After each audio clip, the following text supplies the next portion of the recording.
The great chamber of the Galactic Federation stretched out like a metallic ocean. Thousands of alien delegates filled the floating seats that circled the central speaking platform.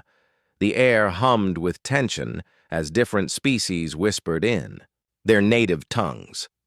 Some clicked their mandibles, others flashed colored lights across their skin. The reptilian Vorthak delegates hissed softly to each other. Ambassador Jin Woo stood at the human section, his hands clasped behind his back.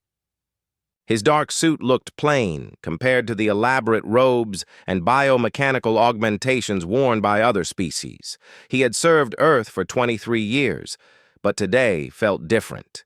Today felt final. The motion to revoke humanity's membership in the Galactic Federation is now open for debate, announced the Speaker of the Assembly. The voice came from a floating crystal that pulsed with blue light. Inside the crystal, energy patterns shifted like trapped lightning. Chancellor Krextal of the Vorthak Empire rose from his seat. His scaled hide gleamed under the chamber's artificial suns. When he spoke, his forked tongue flicked out between razor-sharp teeth. Honored delegates, we have tolerated humanity's presence for 147 standard years. In that time, they have colonized 47 worlds. They have built the largest military fleet outside the core worlds. They have disrupted our trade agreements with their aggressive business practices. Murmurs of agreement rippled through the chamber. The insectoid klaxon delegates rubbed their antennae together, creating a sound like grinding metal. The aquatic Pelagians released bubbles of various colors from their environmental suits. Jinwoo felt his jaw tighten. He had heard these complaints before, but never presented with such venom. In the observation gallery above, he spotted Dr. Hei-Wan leaning forward in her seat. Her face was pale with worry. She had spent her career studying alien biology, learning to understand other species. Now those same species were preparing to cast humanity into exile. They expand too quickly, continued Krextal. While we spend decades evaluating suitable worlds, humans claim 3 new systems each year. They terraform planets without considering the native ecosystems. They mine asteroids at unsustainable rates. Speaker Zilnara of the Ethereals floated, down from the upper tiers. Her crystalline body caught the light and scattered it in rainbow patterns across the chamber walls. When she spoke, her voice resonated like singing glass. The ethereal collective has observed humanity's emotional patterns for over a century. They display concerning levels of aggression, competitiveness, and territorial behavior. These traits make them incompatible with our peaceful federation. Jinwoo stepped forward to the speaking platform.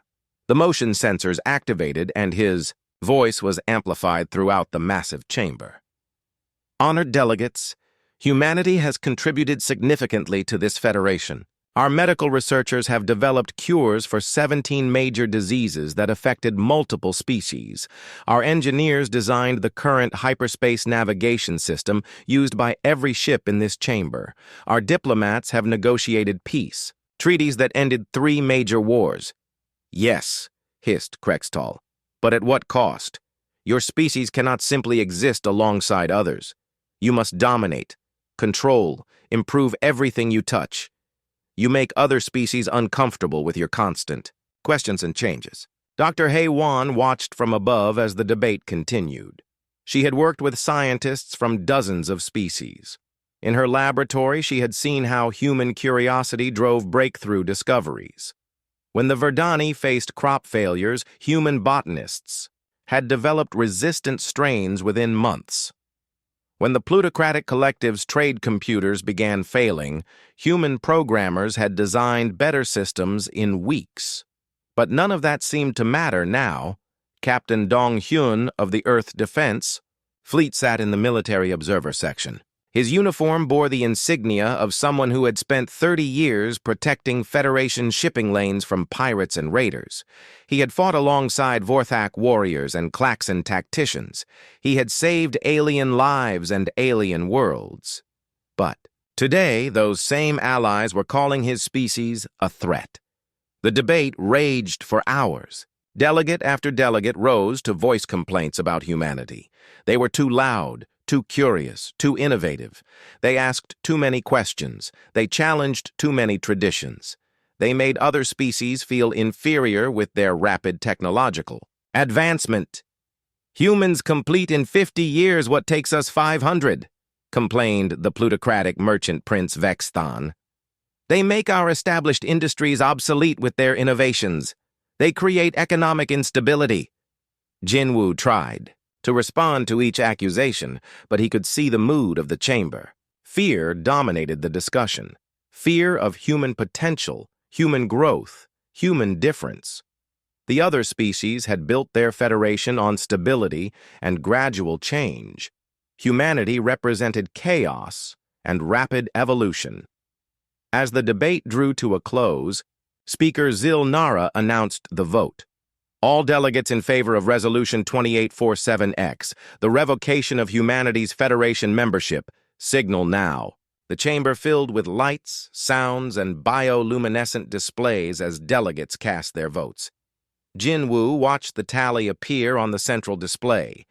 847 votes in favor, only 3 opposed. The Verdani, whose worlds humanity had helped save from ecological collapse, had voted to keep them.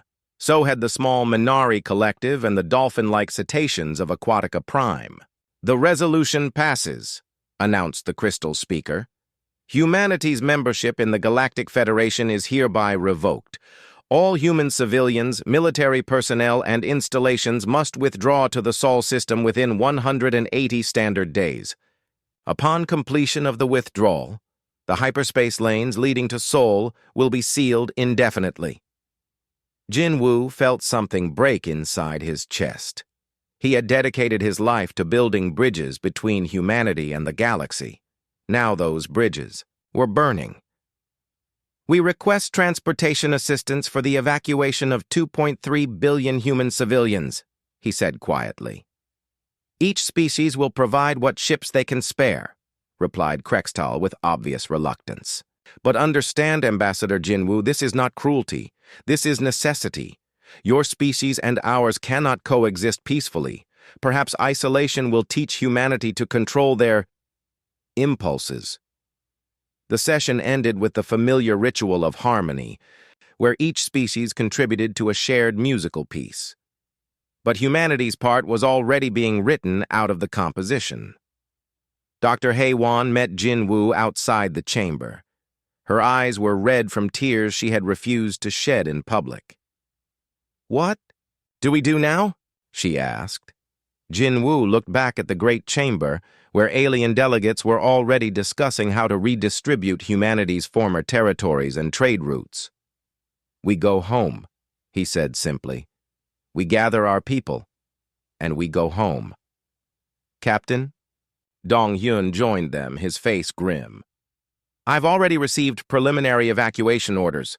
The fleet is mobilizing every available transport. This is going to be the largest migration in galactic history." "And the most tragic," added Dr. Haewon. "They're throwing away everything we've built together. All the cooperation, all the shared knowledge, all the friendships." Jinwoo straightened his shoulders. Even in defeat, he maintained his diplomatic composure. "Perhaps they're right," he said quietly. "Perhaps we are too different. But I wonder if they truly understand what they're losing. And I wonder if we understand what we might become without them." As the 3 humans walked through the corridors of the Federation capital, they passed alien citizens who refused to meet their eyes. The decision had been made. Humanity would be expelled from the galaxy they had called home for nearly 150 years. None of them could imagine what that decision would cost. 3 years had passed since the last human transport ship disappeared into the Sol system. The galaxy felt different now. Quieter, more orderly. The alien species that had voted for humanity's expulsion were finally getting the peace they had demanded. Merchant Lord Vexhan floated in his luxury office above the trade world of Nexus Prime. His tentacles moved across holographic displays, showing profit reports from across the galaxy. The numbers were troubling. Trade volume had dropped by 23% over the past year. Innovation patents were down by 31%. Medical breakthroughs had nearly stopped completely. The plutocratic collective had built their wealth on steady, predictable growth. But now their economy was shrinking. The rapid expansion that had defined the last century was over. Without human entrepreneurs starting new businesses and human inventors creating new technologies, the galactic economy was slowing down like a machine running out of fuel. Vexhan's communication device chimed. The face of Chancellor Krextal appeared in the hologram, his scaled features showing unusual concern. "We need to discuss the trade situation," the Vorthak leader said without greeting. "My economic advisors are reporting similar problems across all sectors." The humans were more involved in our economy than we realized, Vexhan admitted reluctantly. They weren't just participants. They were drivers. Their absence is creating gaps we didn't expect. In the sealed Sol system, humanity was adapting to their new reality in ways the galaxy could never have predicted. Admiral Su-Jin stood on the bridge of the battleship New Horizon, watching construction crews work on massive industrial platforms around Jupiter. The gas giant's moons had been converted into mining operations and manufacturing centers. Humanity had turned their prison into a fortress. "Status report," she ordered her chief engineer. "The Jupiter shipyards are operating at full capacity," Bo-Ram replied, checking her tablet. "We're producing ships at 3 times our pre-exile rate. The new designs are revolutionary. Without having to conform to Federation standards, our engineers have been free to experiment." Bo-Ram had coordinated the greatest evacuation in galactic history. 2.3 billion humans had been relocated from 47 worlds in just 6 months. The logistics had been nightmarish, but humanity had survived. More than survived, they had grown stronger. The closed system had forced humanity to become completely self-sufficient. Every resource had to be recycled. Every technology had to be perfected. Every person had to contribute. The result was an efficiency that had never existed when they could simply trade with other species for what they needed. Dr. Haiwan worked in the underground laboratories beneath Luna City. As Earth's new prime minister, she split her time between politics and research. Today, she was focused on science. Her team had just made a breakthrough in genetic engineering that could solve food shortages across multiple star systems. But the galaxy would never know about it. "The modifications are stable," reported her assistant Young-Ho. "We can increase crop yields by 400% while reducing water requirements by 60%. This could feed billions." Haiwan nodded, but her expression was sad. "Market for future use. Maybe someday we'll have neighbors who want to benefit from our work again." Young-Ho was more than just a research assistant. He led Project Prometheus, the most classified research program in human space. While the galaxy thought humanity was trapped behind hyperspace barriers, Young-Ho and his team were developing technology that could change everything. They called it the quantum skip drive, a method of traveling that didn't use hyperspace at all. The first test had been successful 2 weeks ago. A small probe had skipped across folded space-time, appearing instantly 3 light-years away without using any of the galaxy's hyperspace lanes. If the technology could be scaled up, humanity would no longer be trapped in Sol. But they kept this secret carefully guarded. Meanwhile, across the galaxy, cracks were beginning to show in the ordered society the aliens had wanted to preserve. On the crystal world of Ethereal Prime, Speaker Zilnara faced a crisis her people had never experienced before. The great meditation crystals that had connected ethereal minds for thousands of years were failing. These crystals required a specific quantum stabilization technique to maintain their harmony. Only human scientists had fully understood the process. The young ethereals were suffering from what their healers called mind scatter, a chaotic flood of unfiltered thoughts and emotions. Without the crystals to provide mental discipline, ethereal society was breaking down. Zilnara herself could feel her thoughts becoming fragmented and wild. "We must contact the humans," she told the emergency council. They are the only ones who understand quantum biological integration well enough to repair our crystals. Impossible, replied Elder Velthera. The hyperspace barriers cannot be crossed. And even if they could, why would the humans help us after what we did to them? The ethereals weren't the only ones discovering the cost of humanity's absence. On the frontier worlds, the peaceful Verdani faced their own nightmare. The warlike Kraylan Empire had launched a massive invasion of Verdani space. General Thokmar led the Kraylan assault fleet with confidence. The Verdani had always been easy targets, a pacifist species that relied on defensive strategies rather than aggressive tactics. In the past, their wars had lasted for years, with the Verdani slowly wearing down Kraylan forces through careful planning and superior logistics. But this time was different. The Verdani defenses crumbled in days instead of years. Their strategic plans seemed confused and ineffective. Thokmar didn't understand why victory was coming so easily until one of his intelligence officers brought him a discovery. "General, we found these in the captured Verdani command center," the officer said, presenting a collection of tactical manuals. "They're written in human languages. It appears the Verdani have been using human military doctrine for their defense strategies." Thokmar studied the manuals with growing amazement. The defensive tactics that had frustrated Kraylan forces for decades weren't Verdani innovations at all. They were human military theories adapted for pacifist use. Without human advisors to update and refine these strategies, the Verdani were fighting with outdated plans against modern Kraylan weapons. The humans were teaching them how to fight us, Thokmar realized. Not with weapons, but with ideas.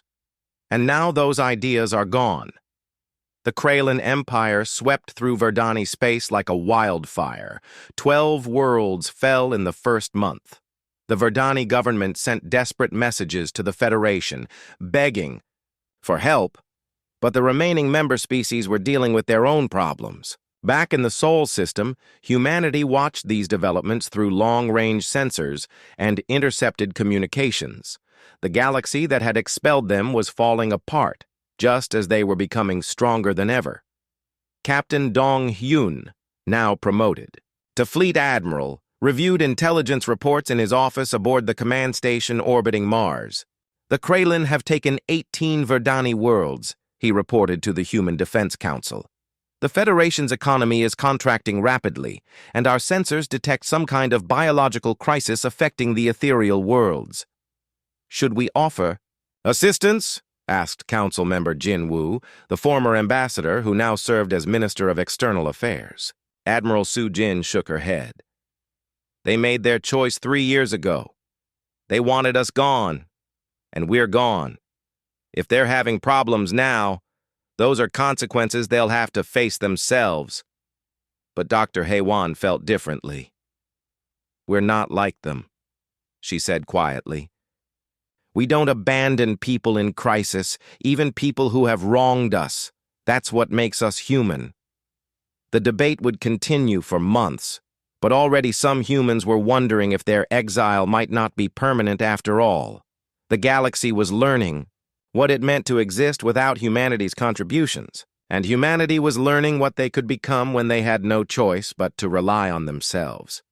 Neither side yet understood how much both had changed, or how much more they would change before their stories intersected again. 7 years had passed since humanity's expulsion, and the galaxy was dying. Not quickly, like a star going supernova, but slowly, like a great machine grinding to a halt as its parts wore out one by one. The crisis began in the Outer Rim territories. A mining colony on Kepler-7 sent its last transmission on a Tuesday morning. Strange readings in the quantum substrate, all biological systems failing. Send help. Then silence. Within 3 days, 12 more colonies had gone dark. Within a week, 3 entire star systems had stopped responding to communication attempts. The Federation Council called emergency sessions, but they had no idea what they were facing. Dr. Mi Jung worked frantically in her laboratory beneath Luna City, studying the data that humanity's long-range sensors had collected from the affected regions. As Earth's leading bioengineer, she had been following the developing crisis with growing alarm. "It's a quantum virus," she explained to the Human Council during their emergency meeting. "It attacks both biological tissue and digital systems simultaneously. The aliens are calling it the Nexus Plague, but they don't understand what they're dealing with." Admiral Su Jin leaned forward in her chair. "How bad is it?" "Catastrophic," Mi Jung replied grimly. "This pathogen can corrupt DNA, brain tissue, computer memory cores, even crystalline matrices. It spreads through quantum entanglement, which means it can jump between star systems instantly. And the aliens have no experience dealing with anything like this." Prime Minister He Wan studied the holographic displays showing the plague's spread. Red zones marked dead systems, yellow zones showed infected areas, and the green zones were shrinking every day. "We could help them," she said quietly. "Our bio-quantum research is decades ahead of theirs." "Help the people who exiled us?" Admiral Dong Hyun asked with bitter skepticism. "They wanted us gone. Let them solve their own problems." But Mi Jung shook her head. "They can't solve this. Their medical knowledge is specialized for their individual species.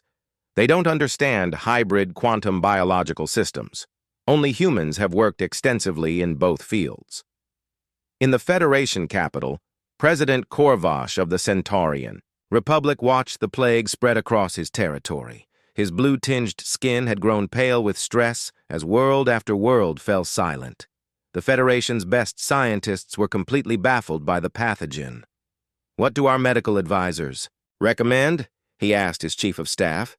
"They have no recommendations, sir. This disease is unlike anything in our databases. It seems to rewrite the quantum signatures of living tissue while simultaneously corrupting digital systems. Our AIs can't even analyze it properly because the virus infects their processing cores." Chancellor Krextol of the Vorthak Empire faced similar devastation. His species' famous regeneration abilities meant nothing against a pathogen that attacked at the quantum level. Vorthak healing chambers were failing as fast as they could be built. The Empire's advanced medical technology was useless. "Perhaps we should attempt to contact the humans," suggested his science advisor, a statement that would have been considered treason just months earlier. Krextal's scaled hide rippled with suppressed rage. "The hyperspace barriers are sealed. Even if we wanted to contact them, which we do not, there is no way to reach the Sol system." Meanwhile, humanity's industrial capacity had grown beyond all previous imagination. Engineer Bo-Ram stood in the control center of the Jupiter Industrial Complex, watching automated factories produce warships, space stations, and mining equipment at an incredible pace. The closed-loop economy had created efficiency levels that seemed impossible.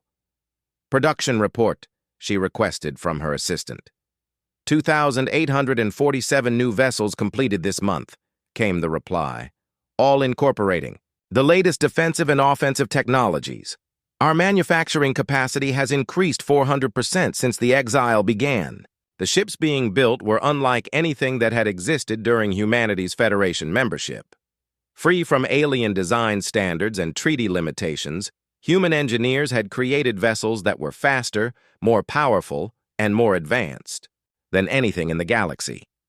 Admiral Su Jin toured the newest battleship, the Earth's Vengeance, with a mixture of pride and sadness. The ship could probably defeat an entire Federation battle group single-handedly, but what was the point of such power when humanity had no enemies to fight and no friends to protect? "The quantum skip drive is operational?" she asked the chief. "Engineer." "Yes, Admiral. We can travel to any point in the galaxy without using hyperspace lanes. The aliens still don't know this technology exists." Physicist Young Ho had perfected the quantum skip drive through 7 years of intensive research. The technology didn't just bypass hyperspace, it made hyperspace obsolete. Ships could appear anywhere in the galaxy instantly, limited only by navigation computers and power requirements. But the drive remained humanity's most closely guarded secret. Only a few dozen people knew it existed, and they understood that revealing it too early could change everything. The Kraylan Empire was discovering that conquest without proper management led to chaos. Field Marshal Thakmar commanded the largest military force in galactic history, controlling 40% of former Federation territory. But holding that territory was proving impossible. Without human-negotiated peace treaties to provide stability between conflicts, the Kraylan faced constant rebellions. 17 different resistance movements were fighting simultaneously across Kraylan space. The warrior culture that excelled at conquest had no skills for governing peaceful populations. We're losing more ships to guerrilla attacks than we did during the actual invasions, Thakmar reported to the Kraylan High Command. These rebellions are using tactics we've never seen before. What the Kraylan didn't realize was that the resistance movements were using modified versions of human insurgency manuals, translated and adapted by surviving Federation military officers who remembered their human counterparts' teachings. The economic collapse reached critical mass when the central banking worlds declared bankruptcy. Financial Director Q-Min had been warning about unsustainable economic models for years, but without human innovation driving technological growth, the galactic economy had contracted by 67% in a single quarter. Trade routes that had operated for centuries were abandoned. Entire species found themselves unable to obtain essential resources. The plutocratic collective, once the galaxy's wealthiest organization, began liquidating assets just to maintain basic operations. Speaker Zilnara of the Ethereals made a desperate decision that broke 10,000 years of precedent. In her crystal chambers on Ethereal Prime, she attempted to breach the hyperspace barriers using quantum tunneling technology. The effort nearly killed her, but she managed to send a brief message toward the Sol system. The message reached Dr. Haywan's laboratory 3 days later. It was fragmentary and distorted, but its meaning was clear. Help us, please. We were wrong. Haywan stared at the decoded transmission for a long time.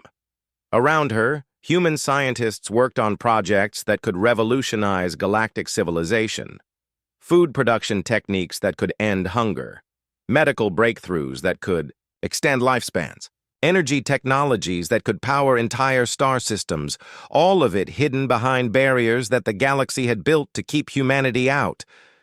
Should we respond? Asked Young Ho. Haywan thought about Jinwoo, still serving as humanity's minister of external affairs. She thought about the billions of aliens dying from a plague that human science could cure. She thought about the Federation Council chamber, where 847 delegates had voted to cast humanity into exile. Not yet, she said finally. Let them understand the full cost of their decision first. When they're ready to, treat us as equals instead of problems to be solved, then we'll talk. But privately, she had already begun preparing humanity's response. Because despite everything that had happened, humans still couldn't watch others suffer when they had the power to help. The galaxy had pushed humanity out to save themselves from human disruption. Now they were learning that some disruptions were necessary for survival, and some problems could only be solved by the very people they had tried to eliminate. 12 years had passed since humanity's exile, and the galaxy was on its knees. The Federation that had once ruled over 1,200 worlds now controlled fewer than 300. The rest had fallen to the Nexus Plague, been conquered by the expanding Kraylan Empire, or collapsed into civil wars without human diplomats to negotiate peace. Speaker Zilnara floated alone in her crystal chamber on Ethereal Prime. She was the last surviving member of the Ethereal High Council. The Mind Scatter Plague had claimed her entire species except for a few hundred individuals scattered across distant colonies. Their great civilization of crystal cities and shared consciousness had crumbled in just 5 years. Her attempts to contact the Sol system had grown more desperate. Using forbidden quantum tunneling techniques, She had been sending messages toward human space for months. Most were lost in the void, but a few had gotten through. She knew this because humanity's long-range sensors had detected her quantum signatures. "Please," she whispered into her communication device, not knowing if anyone could hear her. "We understand now. We were afraid of your strength, but we didn't realize that strength was holding us together. Without you, we are dying."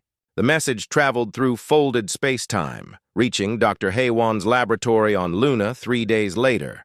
As Earth's Prime Minister, she had received dozens of similar pleas from across the galaxy. The proud species that had voted for humanity's expulsion were now begging for help, but the hyperspace barriers remained sealed. Even if humanity wanted to respond, they had no way to reach the dying galaxy.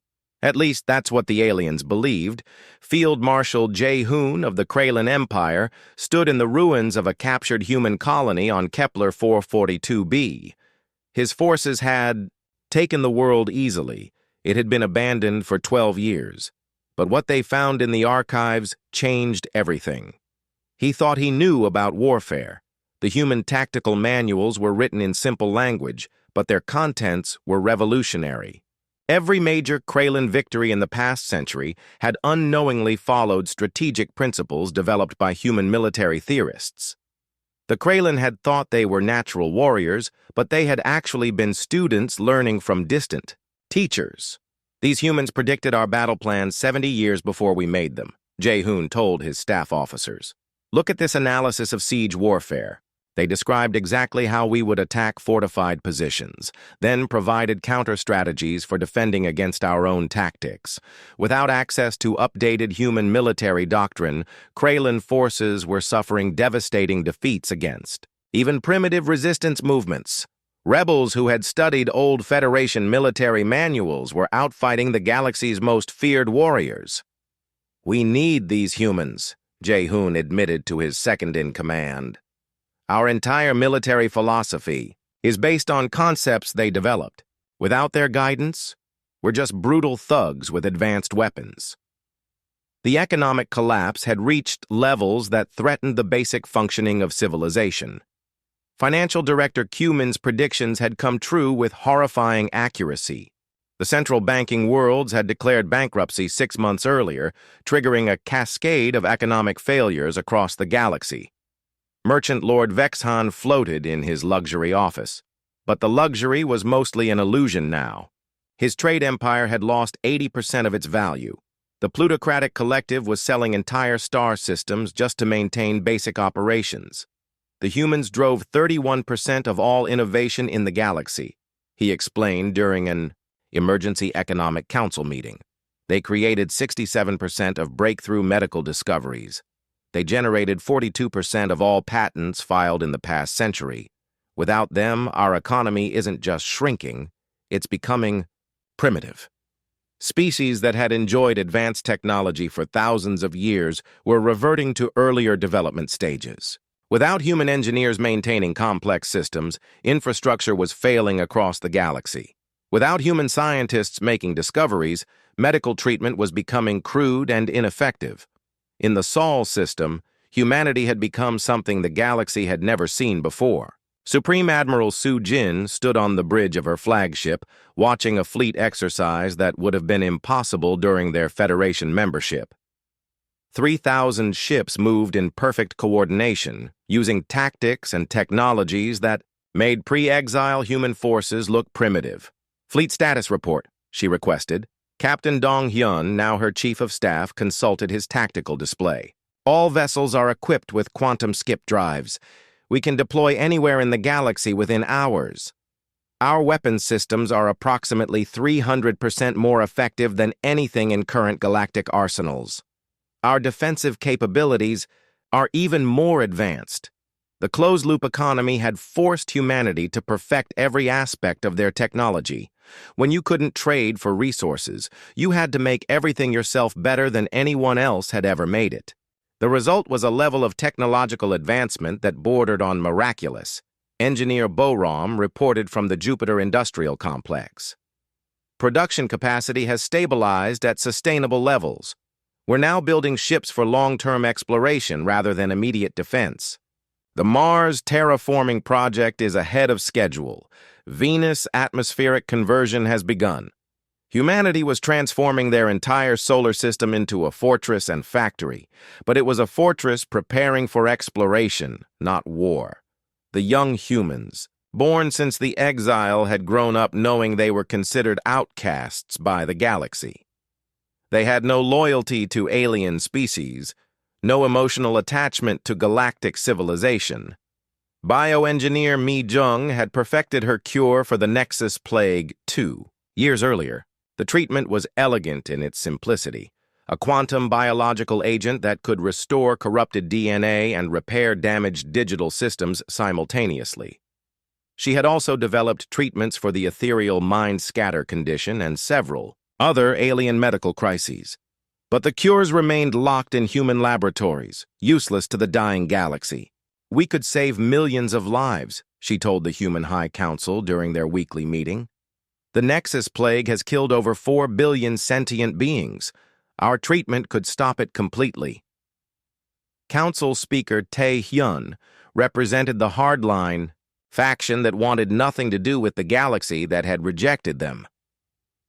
"They made their choice 12 years ago, 847 votes to cast us out. Why should we help them now?" "Because we're better than they are," replied Dr. Haewon quietly. "We don't abandon people in crisis, even people who have wronged us. That's what makes us human." The debate had been raging for months. Humanity had the power to save the galaxy, but did they have the obligation? The species that had expelled them were suffering the consequences of their own fear and prejudice.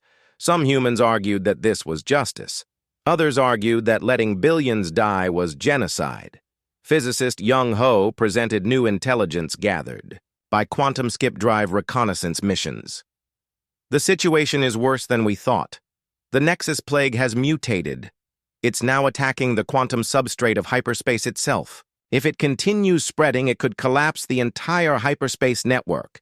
This revelation changed everything. If hyperspace collapsed, interstellar travel would become impossible. The galaxy would fragment into isolated systems, and trillions of beings would be stranded on worlds that couldn't support them alone. The barriers keeping us in Sol are hyperspace-based," Young Ho continued. "If the network collapses, we'll be trapped here permanently. And eventually the plague will reach us too." Admiral Su Jin stood and addressed the council. "The reconnaissance data shows something else. Long-range sensors have detected unknown ships approaching from beyond the galactic rim. They're massive, larger than anything in our databases, and they're heading for the core worlds at sublight speed." The room fell silent as the implications sank in. An external threat was approaching the galaxy, while internal collapse accelerated. The Federation was too weak to defend itself. The Kralin Empire was overextended and facing constant rebellions. Most species were struggling just to survive the plague. "How long until these unknown ships reach inhabited space?" asked Dr. Haewon. 18 months, assuming they maintain current velocity," Young Ho replied. "But if they have faster than light, capability we don't know about, they could arrive much sooner." Council Speaker Tae Hyun looked around the room at his fellow humans. 12 years of exile had made them strong, but it had also isolated them from the galaxy they had once called home. Now that galaxy faced extinction, and humanity alone had the power to prevent it. "We need to make a decision," he said finally. "Do we remain in isolation and let the galaxy die? Or do we return and try to save the people who cast us out?" The vote would take place in 3 days. For the first time since their exile, humanity would decide whether they still considered themselves part of galactic civilization, or whether they had truly become something else entirely. 15 years after their exile, humanity stood at the edge of history. The vote had been close, 847 to 3, the exact reverse of the Federation's original expulsion vote. But this time, the majority had chosen to act rather than abandon. Supreme Admiral Su Jin stood in the command center of New Geneva, the lunar capital that had become humanity's seat of government. Before her, holographic displays showed the approaching threat that had forced their decision.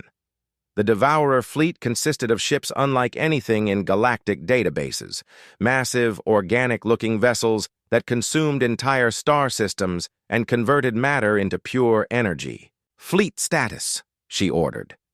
2,000 ships ready for immediate deployment, reported Captain Dong Hyun. "All equipped with quantum skip drives and the latest weapons systems. We can reach any point in the galaxy within hours." Dr. Hae-won, now in her final term as Prime Minister, watched the preparations with mixed emotions. "Our reconnaissance probes confirm the Devourers will reach the Outer Federation worlds in 6 months. The remaining alien governments are completely unprepared for this threat."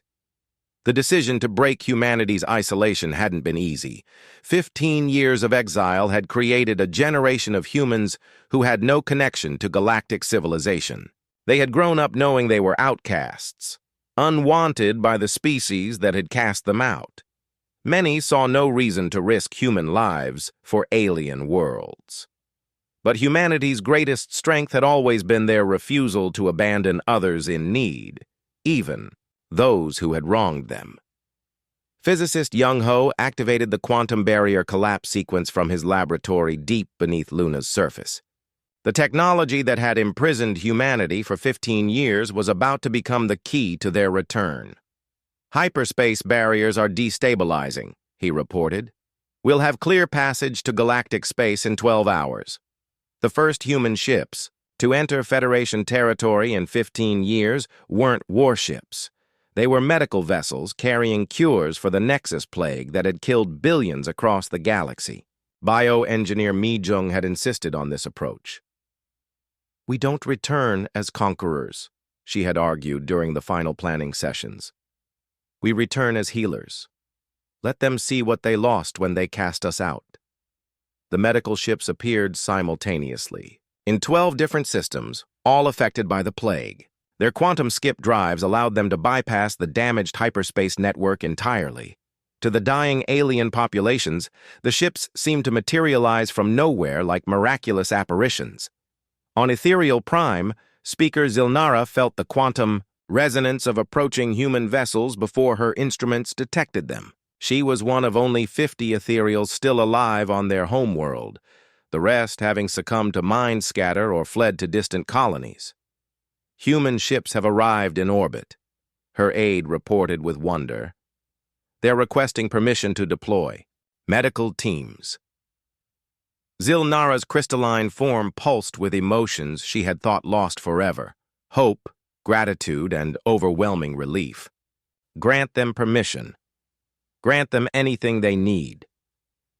The human medical teams worked with quiet efficiency. Their treatments for the mind scatter condition were based on 15 years of research into quantum biological systems. Within hours, ethereal minds that had been fragmented for years began to stabilize and reconnect. Similar scenes played out across the galaxy. Human doctors cured diseases that alien physicians had declared incurable. Human engineers repaired infrastructure that had been failing for years. Human scientists shared technologies that solved problems the galaxy had forgotten how to address. But the medical missions were only the beginning. Long-range sensors had detected the Devourer fleet accelerating toward the galactic core. The unknown aliens had somehow enhanced their propulsion systems and would arrive in 3 months instead of 6. Field Marshal Jae-hoon of the Kralin Empire received a message that changed everything he believed about his people's military heritage. The communication came from Admiral Dong Hyun, offering military assistance and strategic planning support. "We know you've been using modified versions of our tactical doctrines," the human admiral explained during their first meeting in 15 years. "We're prepared to share updated strategies and coordinate joint operations against this external threat." Jae-hoon's pride warred with necessity. The Kralin had been the galaxy's premier military force, but recent defeats had humbled them. "What do you propose?" "A unified defense fleet, Dong-hyun replied. Human ships and tactics combined with Kraylan firepower and warrior spirit. Your people are natural fighters. You just need better strategic guidance. The coordination of galactic defenses required diplomatic skills that had been dormant for 15 years. Ambassador Jin Woo, now serving as humanity's chief negotiator, found himself mediating between species that barely trusted each other and had no reason to trust humanity. The Vorthek Empire refuses to work alongside Kraylan forces, he reported to the human command staff. The plutocratic collective demands payment for their participation. The surviving ethereals are too few to contribute meaningfully to the defense. Then we make it work anyway, replied Dr. Haewon firmly. Diplomacy was always our specialty. We'll find a way to bring them together. The solution came from an unexpected source. Council Speaker Tae-hyun, who had initially opposed helping the galaxy, proposed creating separate defense sectors with human coordinators managing overall strategy. Each species could maintain their independence while contributing to unified tactical plans. The first combined fleet exercise took place in the Nexus system, once the Federation's capital. 200 human ships worked alongside 800 vessels from dozen different species. The coordination was clumsy at first.